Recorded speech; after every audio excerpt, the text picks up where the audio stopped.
اللہ تعالیٰ نے رمضان میں زوجہ کے قریب جانے سے صحابہ کو منع کیا تھا. بڑا دلچسپ واقعہ ہے.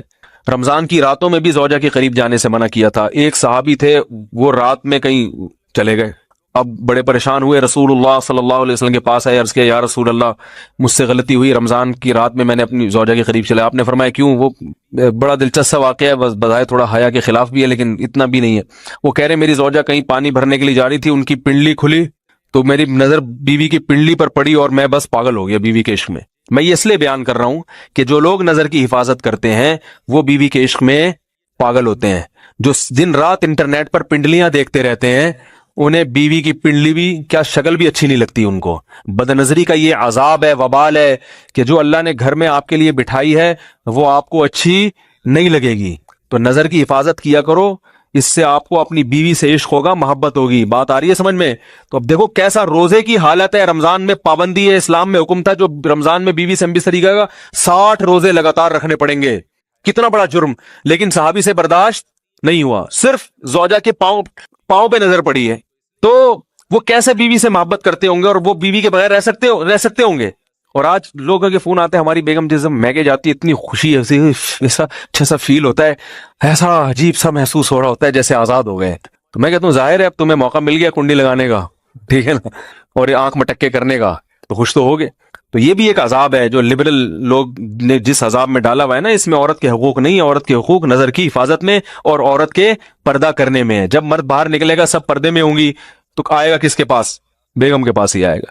تو اتنے منہ کالا کرنے کے راستے کھول دیے ہیں تو ظاہر ہے پھر کامیاب ازدواجی زندگی نہیں ہوتی. تو نبی کے پاس آئے، عرض کیا یا رسول اللہ میں برداشت نہیں کر پایا. تو آپ مسکرا دیے.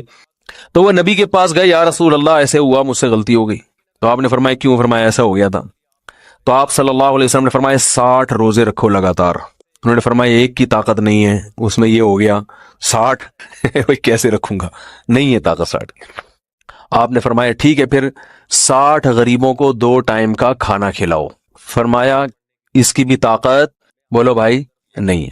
اتنے میں ایک صحابی لائے کوئی چیز صدقہ کرنے کے لیے. تو آپ نے فرمایا چلو اصل حکم تو یہی ہے کہ 60 روزے یا پھر 60 غریبوں کو کھانا، وہ نہیں تو چلو فی الحال ان کو تنبیہ کے لیے کچھ ان سے صدقہ کروا لیتا ہوں. فرمایا چلو یہ فلاں خیرات کی ایک چیز لے کر آئے ہیں، تم یہ لے کے غریبوں میں بانٹ دو. انہوں نے فرمایا مجھ سے زیادہ غریب پورے مدینہ میں بھائی کوئی بھی نہیں. آپ صلی اللہ علیہ وسلم مسکرانے لگے، فرمایا جاؤ کھاؤ اور بچوں کو کھلاؤ. اور بھائی غلطی بھی ہوئی اور گھر میں راشن بھی آ گیا.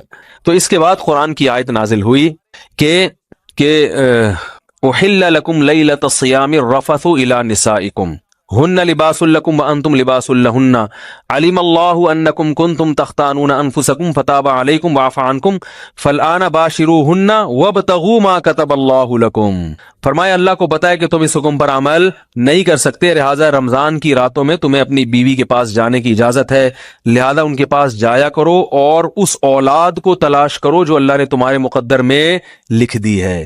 قرآن جہاں بھی بیوی سے ریلیشن قائم کرنے کی بات کرتا ہے اولاد کا ذکر لازمی کرتا ہے، یعنی تلاش کرو اس اولاد کو جو اللہ نے تمہارے لیے لکھ دی ہے. ما کتب اللہ لکم، ما کتب اللہ علیکم نہیں ہے. علا کا مطلب تمہارے خلاف، لکم کا مطلب تمہارے فائدے کے لیے. لام عربی میں نفع کے لیے آتا ہے، علا عربی میں ضرر اور نقصان کے لیے آتا ہے. فرمایا یہ نہیں کہ اس اولاد کو تلاش کرو جو بطور پینلٹی کے اللہ نے تمہارے متھے لگا دی ہے، جو اللہ نے تمہارے فائدے کے لیے لکھ دی ہے. اس سے پتہ چلتا ہے اسلام اولاد کی کثرت پہ کس قدر حریص ہے. بات آ رہی ہے اور بھی اس بارے میں آیتیں قرآن مجید کی، مگر میں اب زیادہ تفصیل میں نہیں جاؤں گا. کچھ آیتیں رہ گئی ہیں، کچھ احادیث رہ گئی ہیں، تو وہ انشاءاللہ پھر اگلے